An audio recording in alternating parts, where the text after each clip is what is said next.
like the Statue of Liberty that many tourists visited, but he also wanted to visit other parts of the city like Harlem.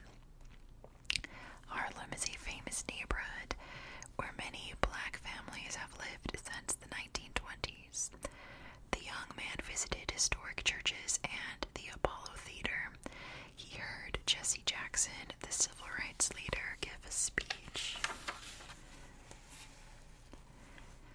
On his long walks, the young man kept looking at people. He hoped to find where he fit in. The young man's name was Barack Obama. Tall and skinny with an afro, he was half white and half black. Often he felt he didn't belong anywhere. He was unsure of his future. What would he make of his life? Back in 1981, if someone had said, "Guess who will be president of the United States in less than 30 years, Barack would have never said, "Me." Yet on January 20th, 2009, that is exactly what happened. Barack Hussein Obama was sworn in as the 44th president. Imagine how surprised that college kid would be to find himself living in the White House. Chapter 1, Born in Paradise. Hawaii is a group of islands that lie in the Pacific Ocean. Hawaii became a state in 1959, the same year as Alaska. The closest state to Hawaii is California, but they are more than 2,000 miles apart. The weather in Hawaii is beautiful all year long. Tropical flowers make the air smell sweet. There are palm trees and beautiful beaches.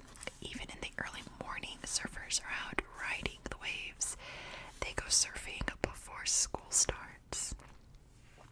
Honolulu is the capital of Hawaii. This is where Barack Obama was born on August 4th, 1961. Barack's first name means blessed in Swahili, an African language. Barack was his father's name too, but neither of the baby's parents called him Barack. He was always Barry. Barry's father was from Kenya, a country in Africa. He had come to Hawaii to study at the University of Hawaii. He met an 18-year-old girl who was a student there too. She lived in Honolulu with her parents. Her name was Stanley Ann Dunham. Why Stanley? Stanley was her father's name. He had wanted a boy, so he named his only child Stanley. But she was known as Anne to her friends. Anne and Barack met, fell in love, and got married. There is nothing unusual about that, except this happened in 1961. Anne was white, Barack was black. Back then, very few people of different races decided to marry each other. In fact, in some states it was illegal. Anne's parents were fairly open-minded people. They accepted their new son-in-law. He was smart and interesting, and they adored their chubby baby grandson. Little Barry grew up calling them Gramps and Toot, because in Hawaiian, Tutu means grandmother. In Hawaii, many people have brown skin, so Barry didn't look or feel any different. At the beach, Gramps liked to fool tourists by saying Barry was the great-grandson of a famous Hawaiian king. When Barry was 2 years old, his parents split up. His father wanted to study at Harvard University in Massachusetts. That was more than 5,000 miles away from Hawaii. Eventually, Barack wanted to return to Kenya with Anne and Barry, but Anne did not want to live in a small village in Africa, so she stayed in Hawaii with her young son. Barry was 10 years old before he saw his father again. He had photos of Barack as well as the stories that his mom and grandparents told him about his father. But it wasn't enough. Barry felt as if there was a big hole in his heart. Chapter 22, Lolo and Maya. In 1967, Barry's mother married a man named Lolo Soetoro. In Hawaiian slang, the word Lolo means crazy. Gramps thought that was a riot. Lolo came from Indonesia, a country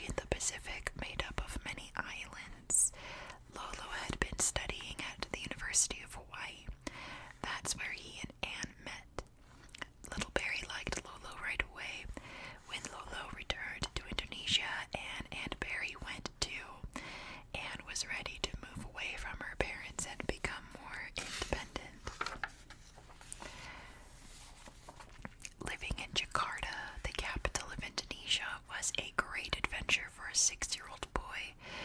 Lolo got Barry a pet. Was it a puppy or a kitten? No. Lolo got Barry a little ape named Tata. Tata loved to swing from the branches and trees above their house. Chickens and ducks lived in the yard. Alligators, too. Barry also got a baby sister. Maya was born on August 15th, 1970. Barry went to a local public school for 2 years and then to a Catholic school. In both first grade and third grade, he wrote that he wanted to be president when he grew up. Many kids say that, but in Barry's case, it really came true. Today, tour buses stop at the schools where he went and pass the small house where his family lived. Barry's mother was now a teacher. Lolo was a businessman. He was a good stepfather. He thought of Barry as his own son. When an older boy picked on Barry, Lolo bought 2 pairs of boxing gloves, a big pair for himself and a little pair for Barry. He wanted to make sure Barry could stand up for himself, so he taught him how to box. Anne was concerned that Barry might fall behind in English, so every day she woke him up at 4 o'clock in the morning to give him English lessons before school. Barry would try anything he could to get out of his lessons, but Anne never listened to excuses. She told Barry, "This is no picnic for me either, Buster." She also taught him American history. Most of all, she wanted him to know about the Black Civil Rights Movement. Even though Barry lived thousands of miles away, he was still a United States citizen. He needed to be aware of the great changes taking place in his country. She told him about civil rights leaders like Martin Luther King Jr. What exactly are civil rights? The right to vote is one. So is the right to a decent education and a decent job. For a long time in the United States, African Americans were denied these basic rights, but in the 1960s, new laws were passed to provide equal rights to Black people. The Civil Rights Act was passed in 1964, the Voting Rights Law in 1965. Because of his mother, 9-year-old Barry began to understand what being Black meant in the United States. Chapter 3, Back to Hawaii. The longer the family stayed in Jakarta, the more Anne worried about her son. Barry was bright. He belonged at a better school. With help from Gramps' boss, Barry won a place at a top private school in Hawaii, the Punahou School. So Anne sent Barry back alone to live with his grandparents. Barry had never been separated from his mother before. He was only 10. His first day at the new school was every kid's nightmare. He felt like a freak. The other kids laughed at him. Barack Obama, what kind of name was that? His clothes weren't right. He wasn't rich like most of the kids, and there was only one other Black student, a girl in his class. Barry tried his best to fit in and find friends. Mostly he tried not to stick out too much. On top of everything he was dealing with at school, Barry also found out that his father was coming to visit. Barry had not seen him in 8 years. What did he remember? Not much. The stories his mother told made his father sound strong and heroic, like an African prince. Yet the man he met was very thin, had a small beard, and wore thick glasses. Because of a bad car accident, he walked with a cane. The elder Barack Obama was nothing like what his son had imagined. Barack Obama Sr. remained in Hawaii for 1 month. Anne was in Hawaii for this family reunion too. Barry's father stayed with Toot and Gramps. It was not an easy time for Barry. One day after his homework was done, Barry went to watch TV. But his dad said Barry should read instead because TV was a waste of time.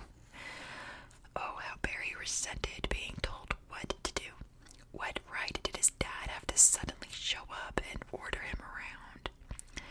His father also planned to come to Barry's new school and speak to his class. He was going to talk about life in Kenya. Many years later, Barry wrote, "I couldn't imagine anything worse. What would everyone think of his dad?" But the kids loved hearing about Africa.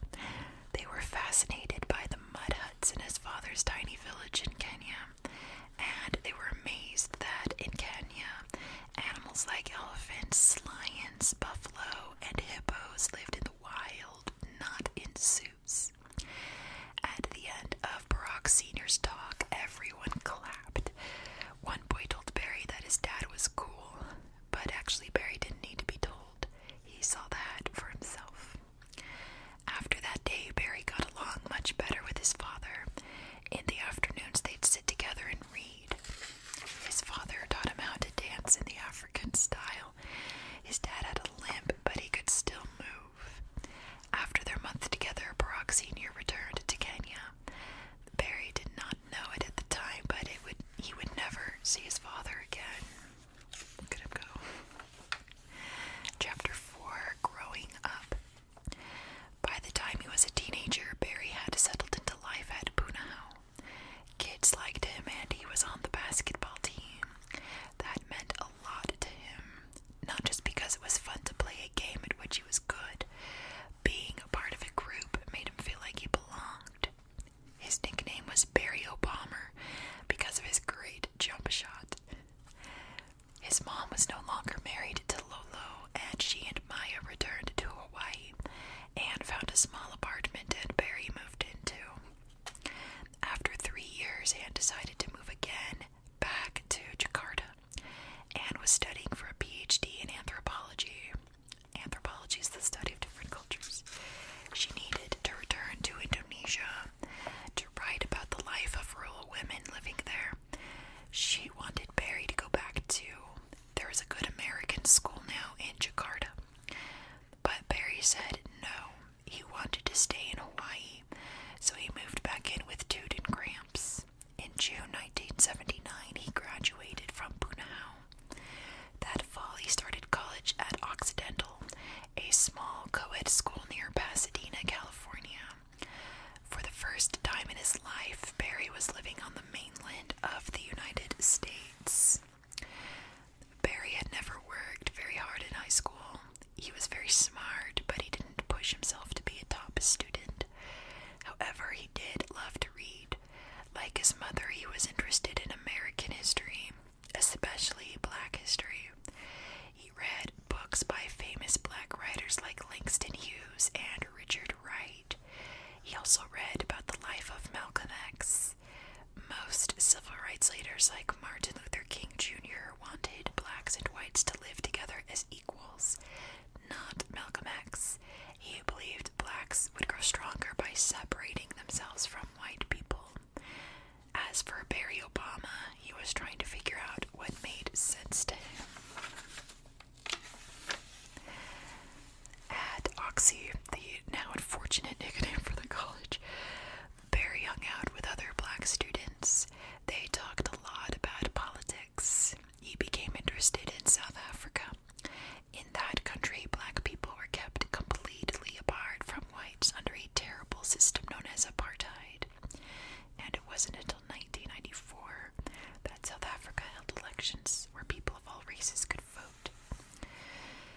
Barry invited speakers to come talk about South Africa. He decided to speak up about apartheid too. In his first speech, he noticed that the audience was really listening to him. He liked seeing the power of his words. For the first time, he began calling himself Barack, partly because a beautiful older girl told him it was a great name, but also because he now felt that it was a great name too, a name that belonged to him. Chapter 5, City Life. After 2 years at Oxy, Barack transferred to Columbia University. Its campus is on the Upper West Side of Manhattan, close to Harlem. On his walks around the city, Barack saw other Black neighborhoods. He saw families living in terrible poverty,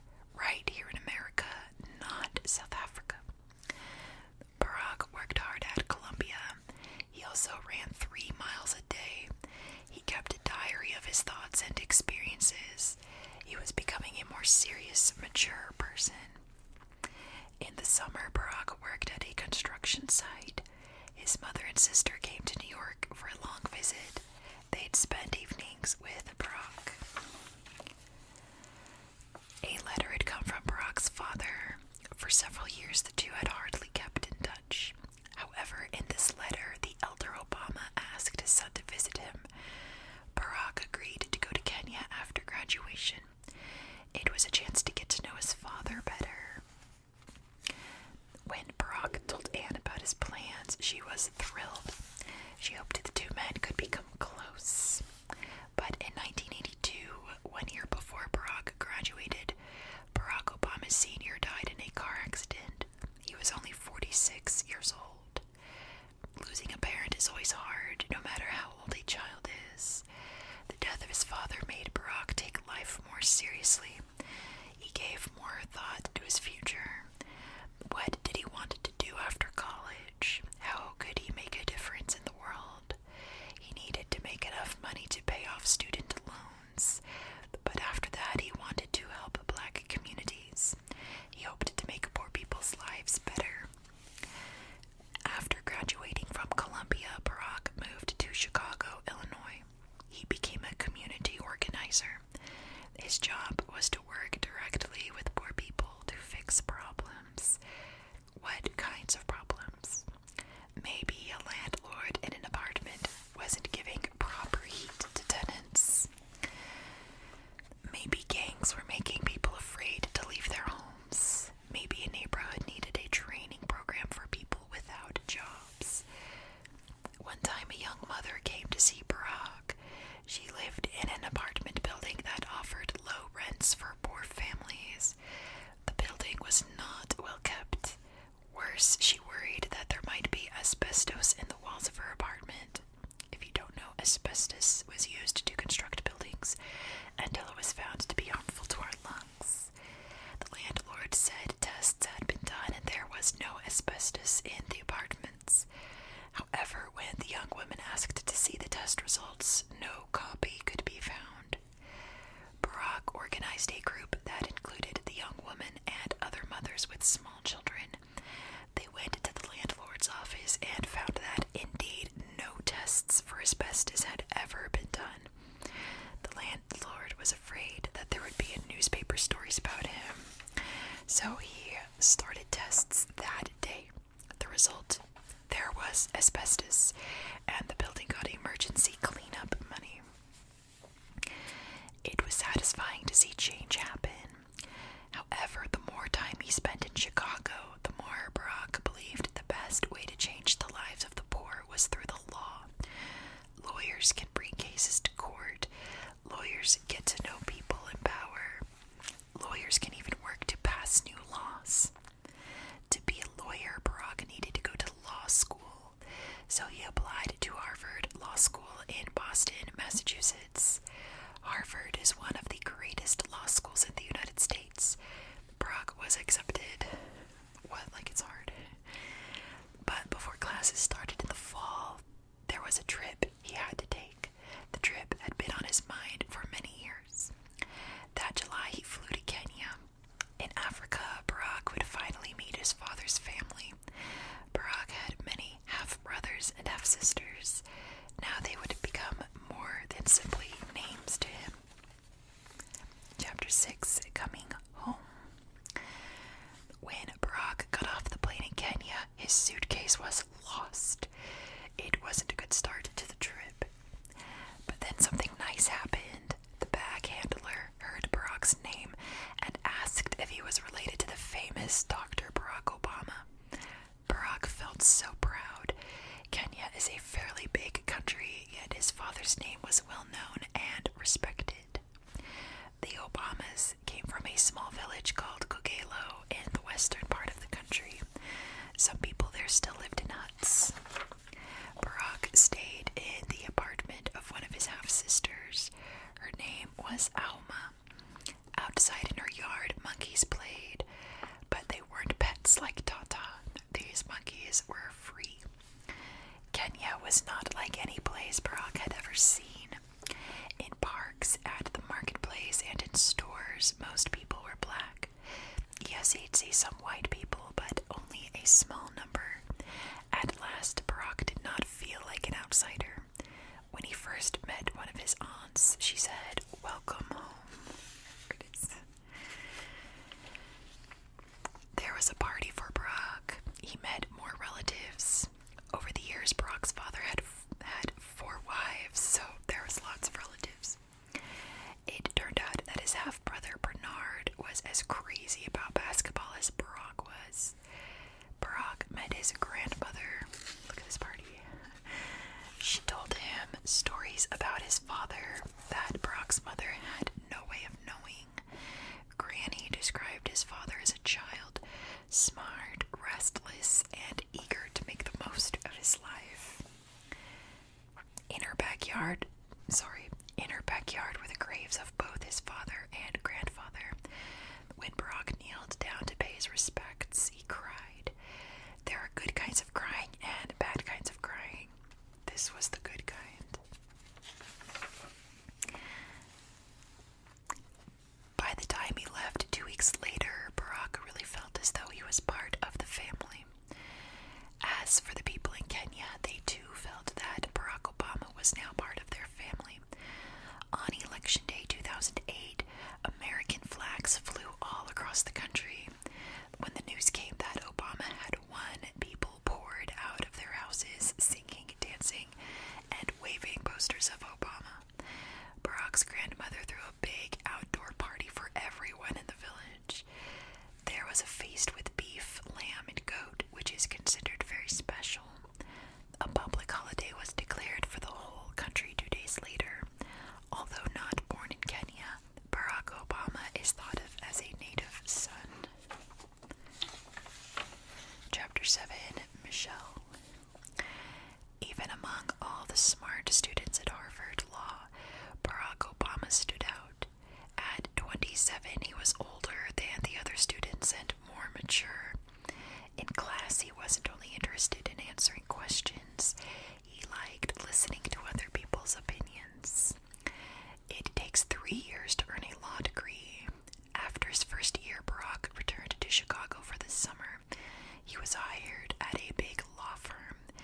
He couldn't show up in jeans and sneakers, so Barack had to go out and buy new clothes. For a summer job, the pay was very good. Still, Barack did not plan to work at a firm like this after law school. He held on to his dream of helping the poor. A beautiful young woman showed him around the offices on his first day. Her name was Michelle Robinson. She had lived in Chicago all her life. Even though she was 2 years younger than Barack, she was already a lawyer. That was because Michelle had gone straight to law school after college. She too went to Harvard Law. They had lunch together the first day. Right away, Barack was drawn to Michelle. She was so smart and striking looking. Almost 6 feet tall, Michelle was only a couple of inches shorter than Barack. She had a quick sense of humor, and she wasn't shy about telling people exactly what was on her mind. But Michelle was only interested in being friends, or so she said. She thought dating anyone at the law firm was tacky. Even so, by the time he returned to Harvard, Barack and Michelle had fallen in love. The romance continued long distance while Barack finished law school. During his last year at law school, Barack was elected president of the Harvard Law Review. The Harvard Law Review is a magazine with articles on important questions of law. The president is the top editor. It was a very big honor, and because Barack was the first African American ever chosen, newspapers ran stories about him. Then an editor saw the stories and asked him to write a book. Barack's book, Dreams from My Father, came out in 1995.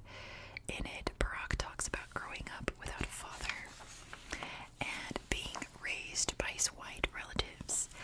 The book describes his struggle to find a place for himself in the world. It is beautifully written. If Barack had not chosen a life in politics, he might have become a famous writer. Chapter 8. Putting Down Roots. law school, Barack returned to Chicago and Michelle.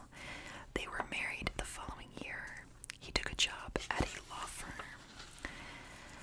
The firm handled many civil rights cases. He also taught evening classes at the University of Chicago Law School. His class was about the Constitution.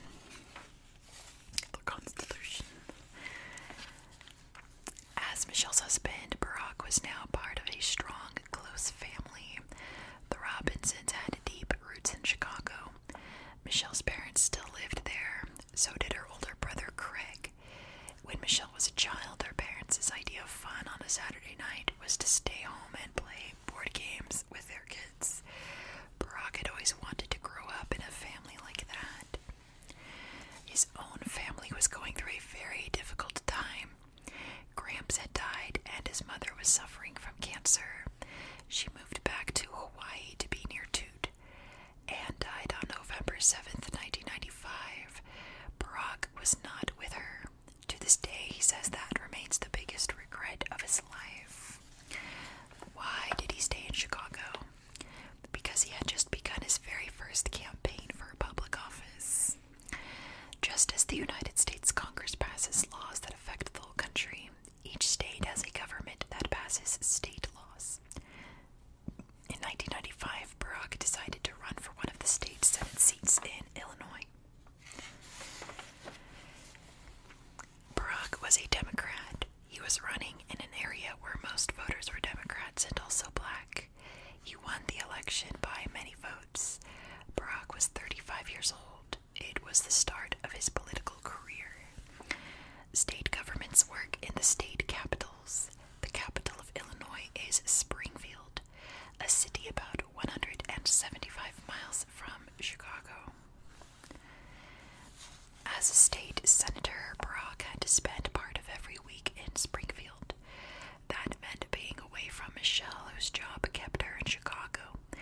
It was lonely for them both. After their daughter Malia was born in 1998, being apart became twice as hard. Malia means calm in Hawaiian and queen in Swahili. That's pretty clever. Michelle was now working for the University of Chicago. With Barack often gone, the care of the baby fell on her and her alone. Her own mother had been a stay-at-home mom when Michelle and her brother were children. But that was in the 1960s when only about 30% of women with young children had full-time jobs. Now it was the 1990s. Almost 70% of mothers of young children worked full-time. Like most people, the Obamas depended on two salaries to make a decent life for their family. Although he felt guilty about being away, Barack found his work fascinating. Different parts of the state had such different problems and needs. Most of the members in the Illinois Senate, besides being white and Republican, represented districts where many voters were farmers.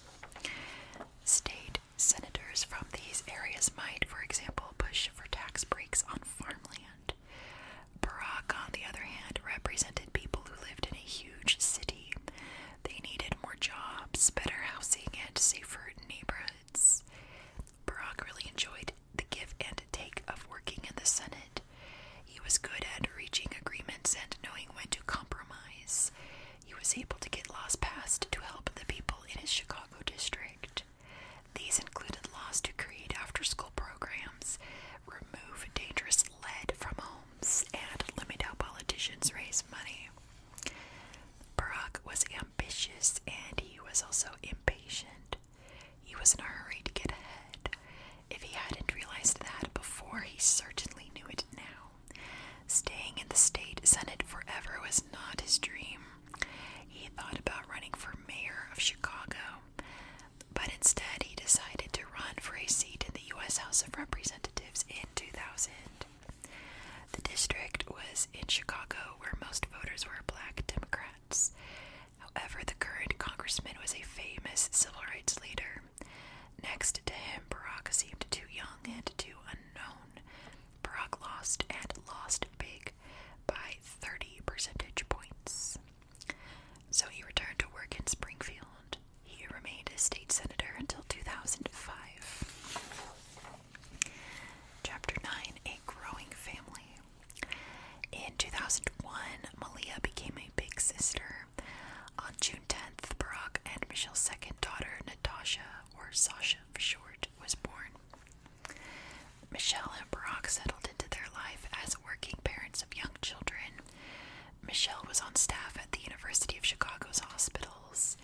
She was in charge of setting up health clinics for the poor.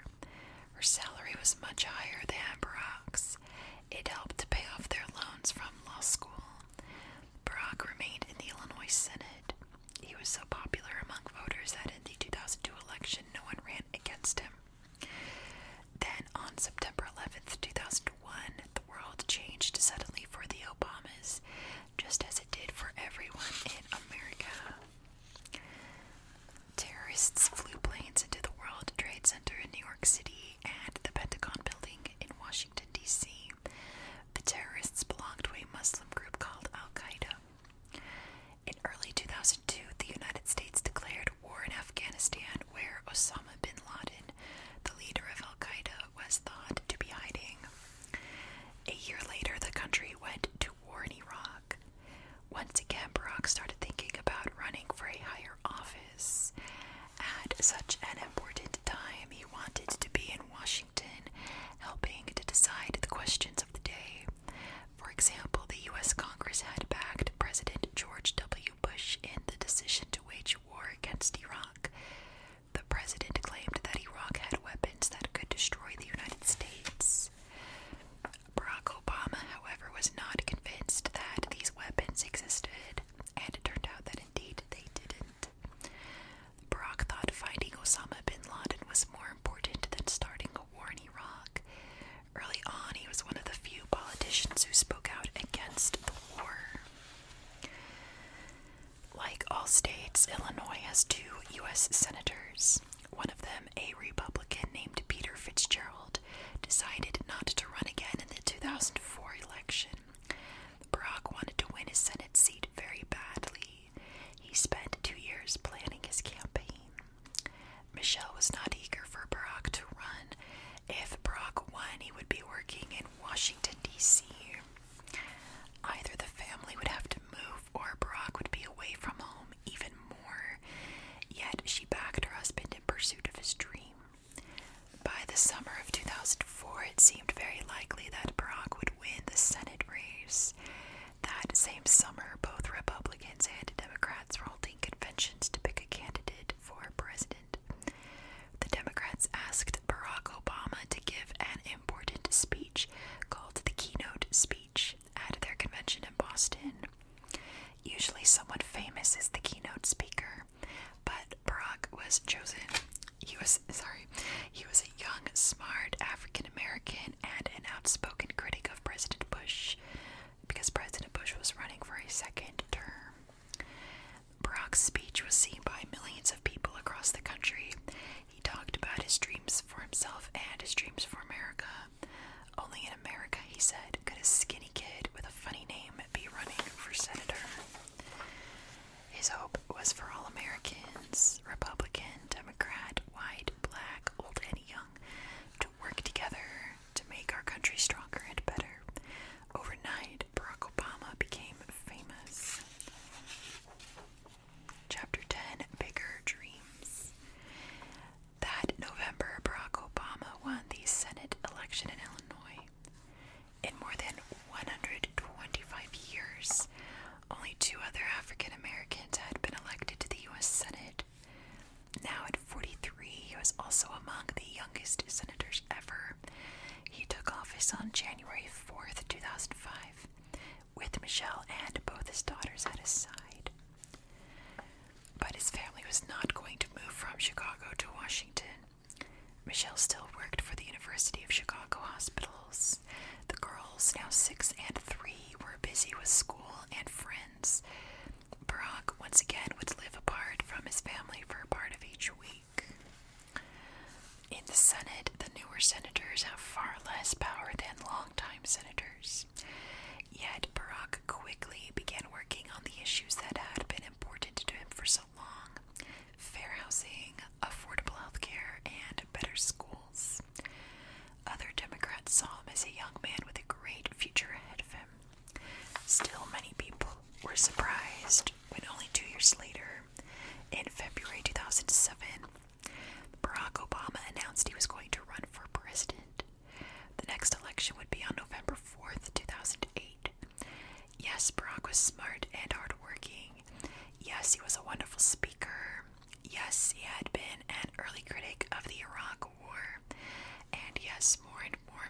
Republicans now agreed with him that the war was a mistake, but he was 45. He had only been serving in the U.S. Senate for 2 years. A lot of people had no idea who he was. They thought his name was Barack Obama or Barack Alabama. Those who had heard of him wondered if he was ready to lead the entire country. And of course, there was the issue of race. The United States never had a black president. Was there any chance that Barack Obama could win?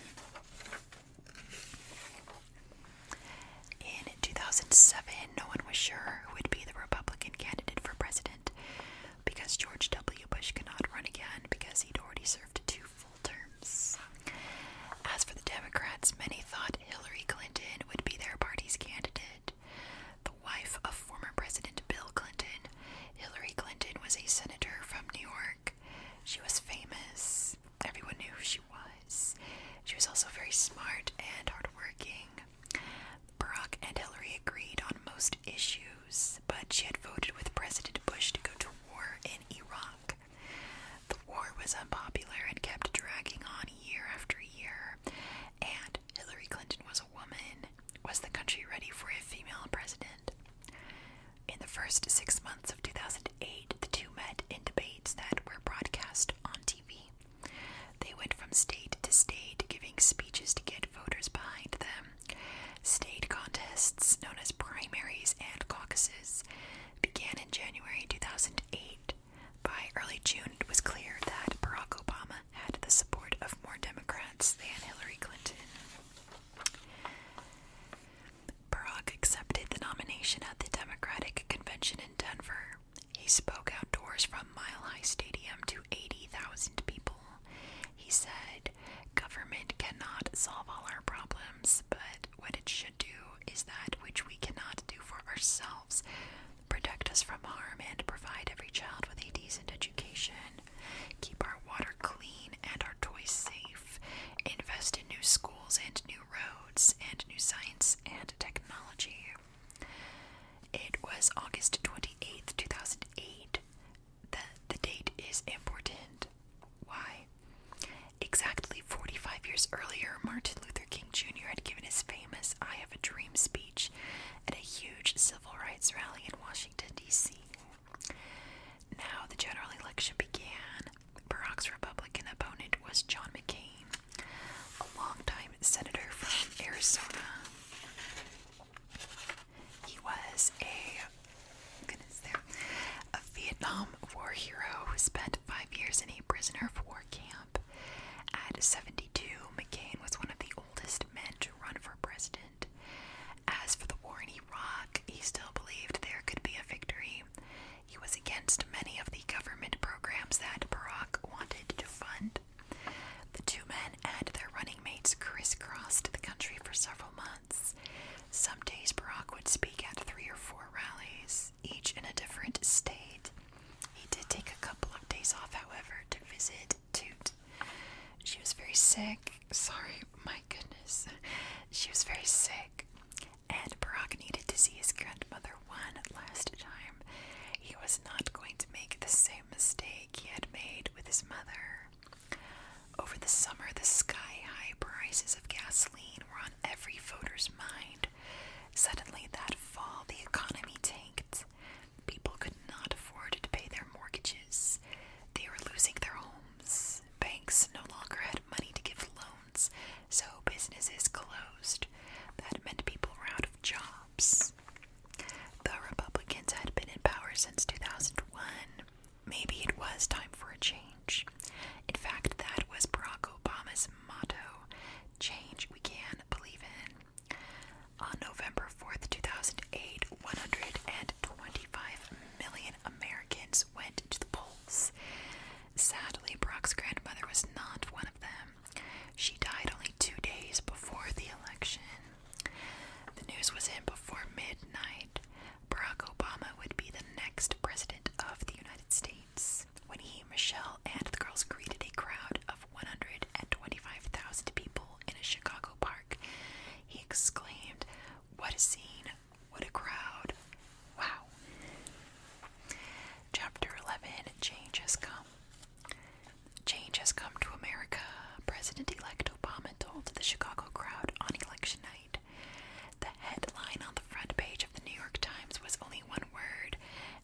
starts it all? Obama. Almost 67 million people voted for him, 8.5 million more votes than John McCain received.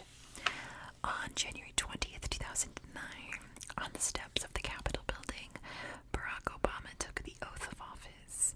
He put his hand on the same Bible that Abraham Lincoln had when he was sworn in as president. The crowd stretched for 2 miles to watch this moment in history. It was the largest crowd that had ever gathered in Washington, D.C. That afternoon, the Obamas moved into the White House. It had been a long time since young children had lived in the mansion. Newspapers and magazines went wild over the new first family. Michelle planted a vegetable garden. Michelle's mother also moved in to help care for the girls. So now the country had a first grandma too. But perhaps the biggest news of all was the arrival in April 2009 of the girls' Portuguese water dog, Bo. No matter how big it is, any family can live very comfortably in the White House. It has 132 rooms. But Michelle wanted the girls' lives to stay as normal as possible.